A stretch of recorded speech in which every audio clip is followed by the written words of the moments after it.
छोड़ रहे हैं, क्यों छोड़ रहे हैं? हमको पकड़ के रखना पड़ेगा। जिसको अपनी बोली पर, अपनी भाषा पे, अपने रीति रिवाज पे, अपनी संस्कृति पे, अपनी परंपरा पे, अपने तीर्थों में, अपने पूर्वजों में, अपने महापुरुषों में, अपने बलिदानियों में, अपने ग्रंथों में, अपने शास्त्रों में रुचि नहीं होती है, गौरव का अभिमान नहीं होता, वो संस्कृतियां नष्ट हो जाती हैं। भारत इसीलिए बचा है कि हम लोगों को अभिमान है, हम लोगों को गौरव है अपनी संस्कृति पर, अपनी भाषा पर, अपनी भूषा पर। इसलिए हमको भाषा भूषा बचानी पड़ेगी बंधु माता।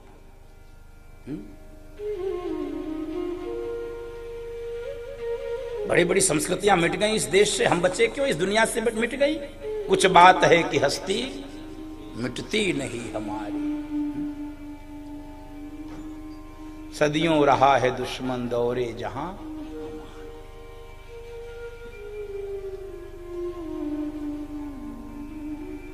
बंधु माताओं, ये सब ब्रजवासी परेशान हो गए। तभी देख रहे हैं कि कन्हैया एक बड़े भारी सिंहासन पे बैठा है। ये सब कहने लगे, रही तो कन्हैया वहां बैठा है, देखो उसकी पूजा हो रही है, उसकी पूजा। और सब ब्रजवासी दौड़े, वहां बैरियर गिरा दिया, बस यहीं से पूजन, पीछे चलो, आगे नहीं जाना है। अरे हमारो कन्हैया है, कहे बस पीछे चलो अब तुम। अब ये सब आपस में खुसुर फुसुर करने लगे कि हे कन्हैया, हमने बैकुंठ देख ली तेरी, वापस ले चल वृंदावन, वापस वृंदावन ले चल।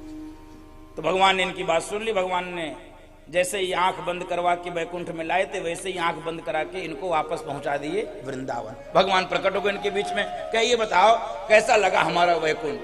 ब्रजवासियों ने कहा कन्हैया बुरा न मानो तो एक बात बोलो। कहे हाँ, बुरा न मानना, तुम्हारो वैकुंठ चाहे जैसो हो, लेकिन हमारे वृंदावन से अच्छा तुम्हारा वैकुंठ भी नहीं है। वृंदावन की शोभा ही इसलिए गाया है मीरा ने।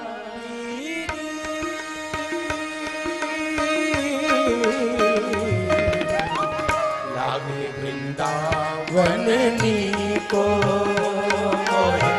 लागे वृंदावन नीको, लागे वृंदावन नीको, लागे वृंदावन नीको। आली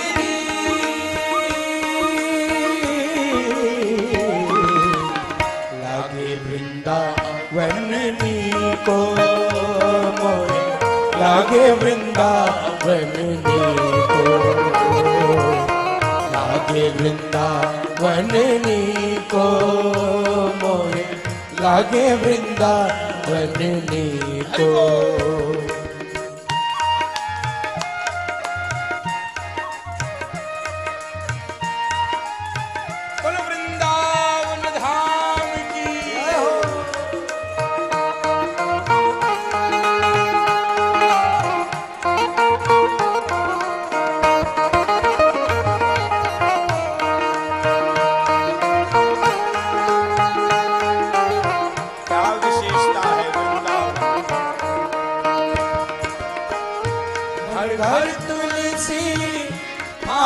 सेवा घर घर तुलसी ठाकुर सेवा, दर्शन गोविंद जी को, दर्शन गोविंद जी को। लागे वृंदावन नीको, लागे वृंदावन नीको,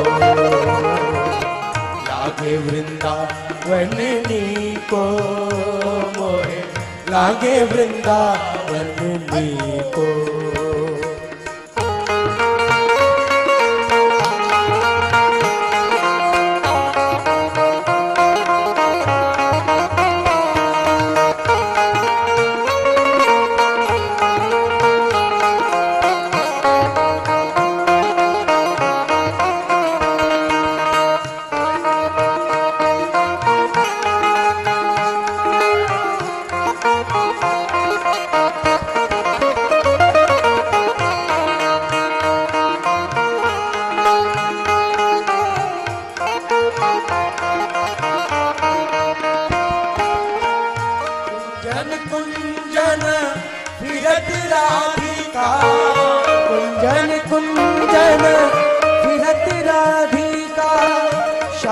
सुनत मुरली को, साधु सुनत मुरली को, लागे वृंदावन नीको मोहे, लागे वृंदावन नीको, लागे वृंदावन नीको मोहे, लागे वृंदावन नीको। आली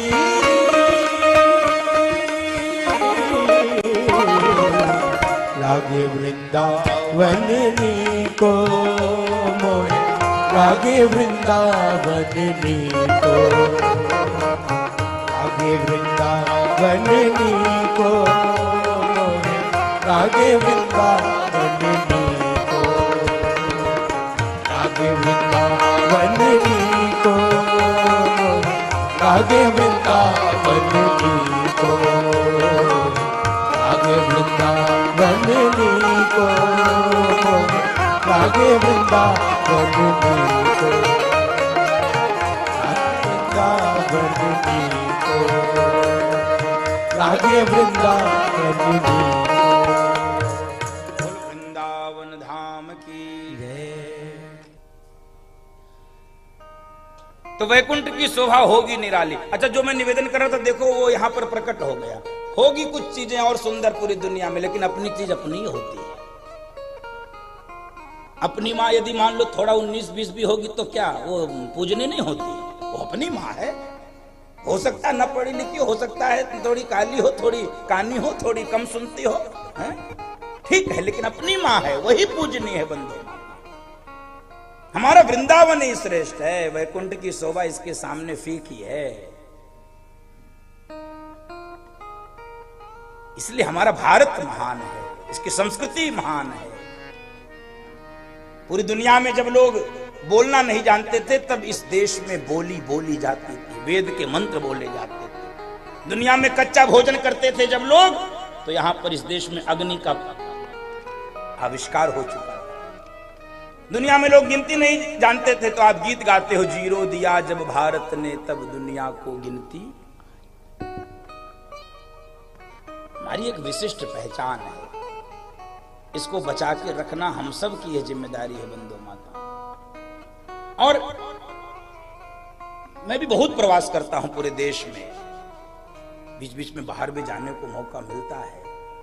बंधु माताओं, भाषा बचाना बहुत जरूरी है, बहुत जरूरी है, बहुत जरूरी है। भाषा और भूषा दोनों बचाना बहुत जरूरी। तो भगवान ने ब्रजवासियों को अपने ऐश्वर्य रूप का दर्शन कराया।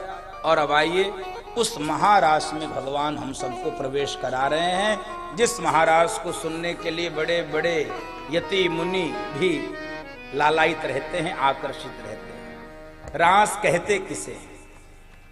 कुछ बातें पहले ही समझ लेंगे तो स्पष्टता रहती है। भगवान की आयु अभी भी 7-8 वर्ष ही है, ये बात स्पष्ट हो लेना चाहिए। कामदेव ने रास हुआ क्यों, ये भी समझिए, रास क्यों हुआ? कामदेव ने कहा, सुनो प्रभु, तुमने सबको जीत लिया, कालिया नाग को जीत लिया, तुमने इंद्र को जीत लिया, तुमने ब्रह्मा को परास्त कर लिया, तुमने दुनिया में सबको हरा दिया, हमको हरा के दिखाओ। चुनौती दे रहा है, हरा के दिखाओ। और बंद कमरे में नहीं, खुले आसमान में हमको हरा के दिखाओ, तब हम तुमको जाने।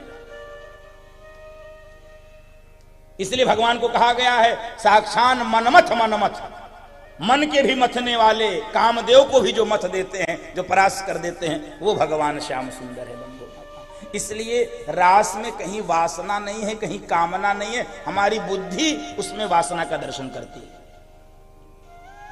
दूसरा, ये जो गोपी है जिसके साथ रास होता है, ये स्त्री नहीं है।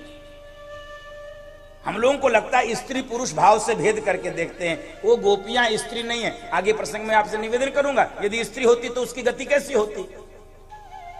भगवान ने काम को परास्त करने के लिए रास किया। दूसरा, जिन गोपियों का चीर हरण हुआ था उनको अपने रूप में अवस्थित करने के लिए रास हुआ।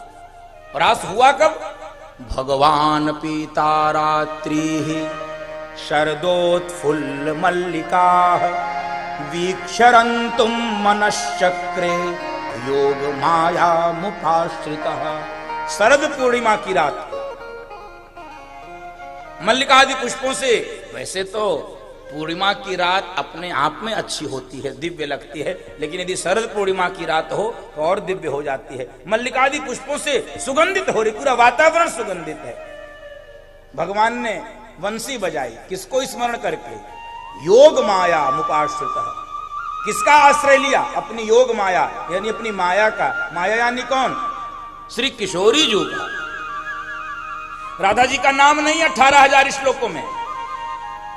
18,000 श्लोकों में बीच में बहुत विवाद हुआ, आपके पास भी रील पहुंची होगी इस विषय की, कि राधा जी हैं कि नहीं। राधा जी हैं, बिना राधा जी के भगवान ही नहीं है तो भागवत की संभावना ही नहीं है, क्योंकि भगवान का ही तो स्वरूप है भागवत। तेनयम वांगमयी मूर्ति प्रत्यक्षा वर्तते हरि। तो बिना राधा जी के भगवान की कल्पना नहीं, बिना भगवान के भागवत जी नहीं। तो भगवान राधा जी तो हैं, लेकिन राधा जी का नाम नहीं है। राधा जी का एक बार भी नाम 18,000 श्लोकों में नहीं आया है। बंधु मान, भगवान ने वंशी बजाई है अपनी किशोरी जी का स्मरण करके। 2 बार वंशी बजी, एक बार जब बजी तो पूरा संसार मोहित हो गया, स्तब्ध हो गया। लेकिन इस बार जो वंशी बजी है, इस बार इस वंशी को किन्होंने सुना? ये वंशी केवल उनको सुनाई पड़ी जिनका चीर हरण हुआ था। उन गोपियों को केवल सुनाई पड़ी जिनका चीर हरण हुआ। आज भगवान के मन में ब्रजबामाओं के साथ विहार करने का संकल्प उठा है। बंधु माताओं, एक आपके हित की बात बता दूं, केवल भक्त ही भगवान के दर्शन के लिए बेचैन व्याकुल नहीं रहता है, भगवान भी भक्तों के दर्शन के लिए व्याकुल रहते हैं। भगवान भी भक्तों से मिलने के लिए, उनसे बात करने के लिए बहुत व्याकुलता दिखलाते हैं। आज उसी व्याकुलता का देखो परिणाम। भगवान के मन में संकल्प उठा है कि उन ब्रजबामाओं के साथ विहार किया जाए। और बंधु माताओं, कान में जब ये वंशी की धुन पड़ी है तो गोपियां एकदम से अपना सुध बुध भूल गई हैं और गोविंद के वंशी के साथ खिंची चली आ रही हैं। निशम्य गीतम तदनंगवर्धनम व्रज श्रियः कृष्ण गृहीत मानसा। निशम्य गीतम तदनंगवर्धनम व्रज श्रियः कृष्ण गृहीत मानसा। आजग्मुरन्यो न्यमलक्षितो द्यवा सयत्र कान्तो जवलोलकुण्डला। आजग्मुरन्यो न्यमलक्षितो द्यवा सयत्र कान्तो जवलोलकुण्डला। निशम्य गीतं तदनंगवर्धनम व्रज श्रियः कृष्ण गृहीत मानसा। निशम्य गीतं तदनंगवर्धनम व्रज श्रियः कृष्ण गृहीत मानसा। व्रज श्रियः कृष्ण गृहीत मानसा। व्रज श्रियः कृष्ण गृहीत मानसा। निशम्य गीतम तदनंग वर्धनम ब्रजश्रियः कृष्ण गृहीत मानसा। गोपियों की स्थिति क्या हुई? कृष्ण गृहीत मानसा। इनके मन को किसने खींच लिया? भगवान कृष्ण ने, श्याम सुंदर। और बंधु माताओं, आज उन्हीं गोपियों को ये वंशी सुनाई पड़ी जिनका चीर हरण, जिनका माया का पर्दा हटा दिया भगवान ने, अज्ञान का पर्दा हटा दिया। वो गोपियां अब दौड़ना चाहती हैं।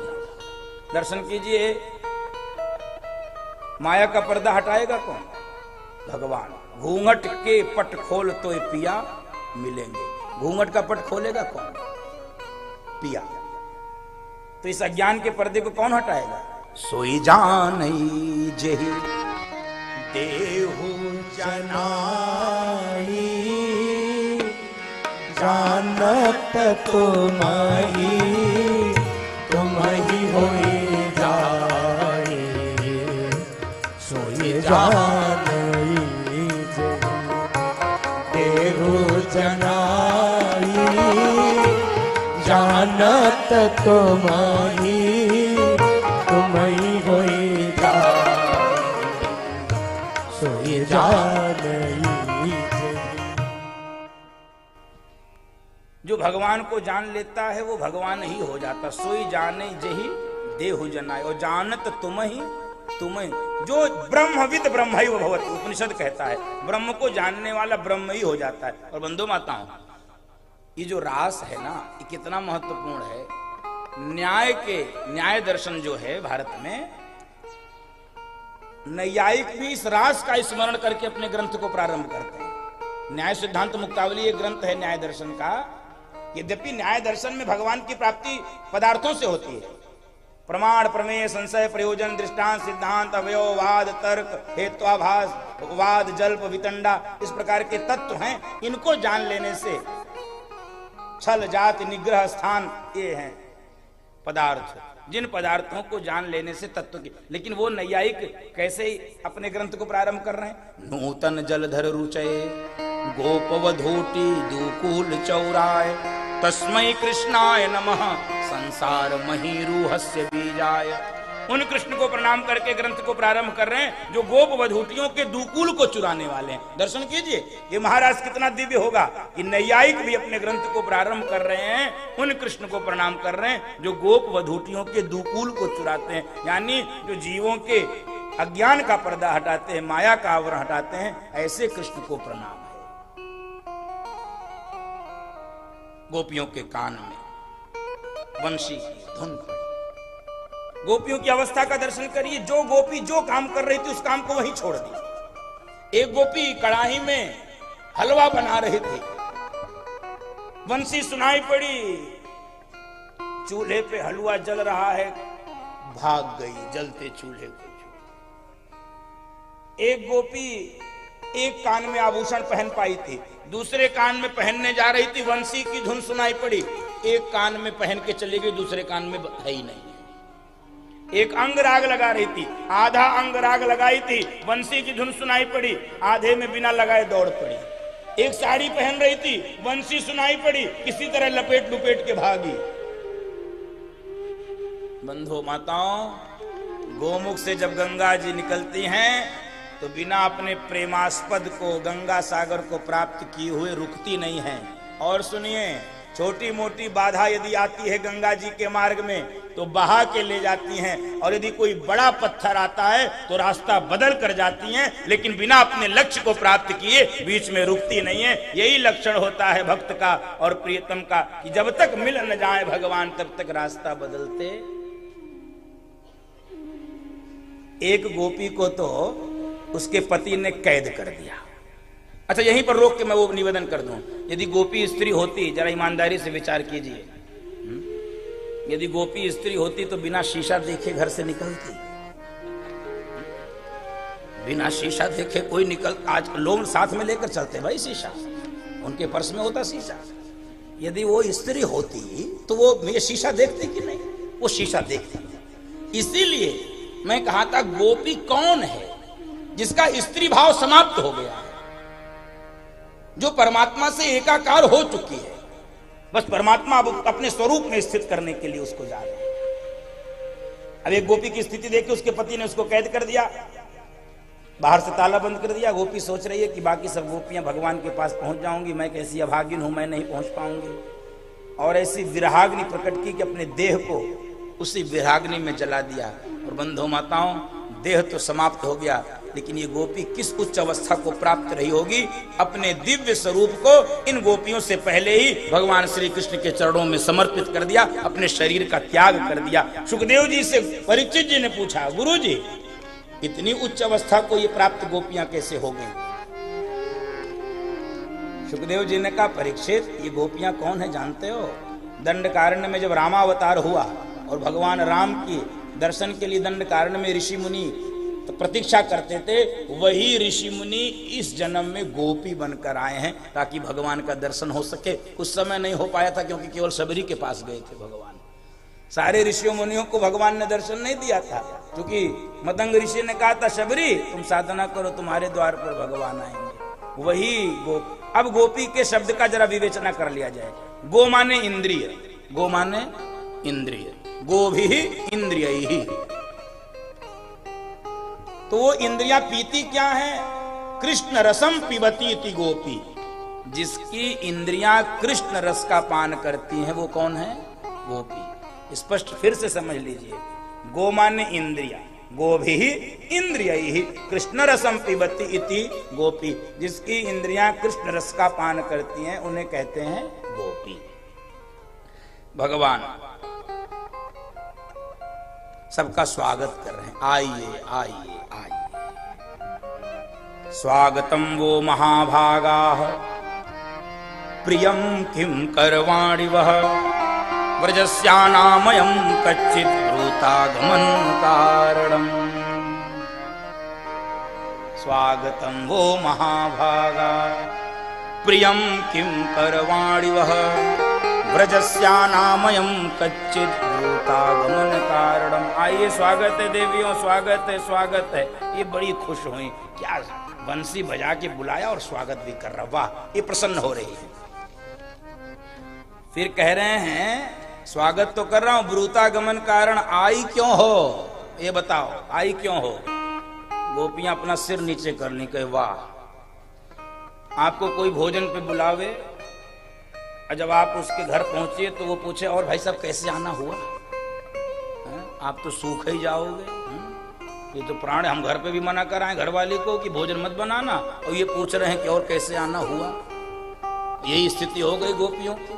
ब्रूतागमन कारणम पूछ रहे हैं, हाँ भाई कैसे आना हुआ? तो गोपियां सिर लटकाए खड़ी हैं, क्योंकि आज भगवान चाहते हैं कि इनके हृदय में जो मेरे प्रति प्रेम है वो मैं प्रकट करवाऊं इनके मुख से। इनके मन में जो प्रेम है वो प्रकट करवाया जाए, आज इनके मुख से बुलवाया जाए। गोपियां कुछ नहीं बोली, समझ गए, ओ हो चांदनी देखने आई हो। चांदनी, क्योंकि चांदनी अच्छी दिखती है, शरद पूर्णिमा की चांदनी, क्या बात है। लेकिन सुनो, चांदनी देखना तो ठीक है, लेकिन ये जंगल वाली बात है। ये जंगल में तुम आई हो तो यहाँ पर थोड़ा गड़बड़ भी हो सकता है, जंगली पशु भी रहते हैं। तो गोपियों ने सिर हिला दिया, हम चांदनी देखने नहीं आए हैं। तो भगवान ने कहा अच्छा समझ गए, पति से झगड़ा हो गया होगा, पति से तुम झगड़ के आई हो। तो भगवान कह रहे हैं पति कैसा भी हो, वृद्ध रोग बस जड़ धान ही। वृद्ध रोग बस जड़ धान ही। अंध बधिर अति दीना। अंध बधिर अति दीना। पति कर किए अपमाना, ऐसे हूँ पति कर किए अपमाना। नारी पाव दुख नाना, नारी पाव यम दुख नाना।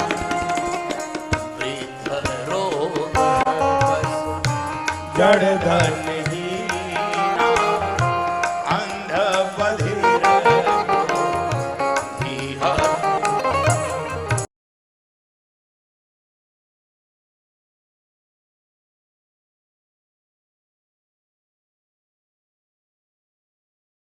आनंद टीवी से जुड़ने के लिए आप हमें व्हाट्सएप करें 9277395752 पर।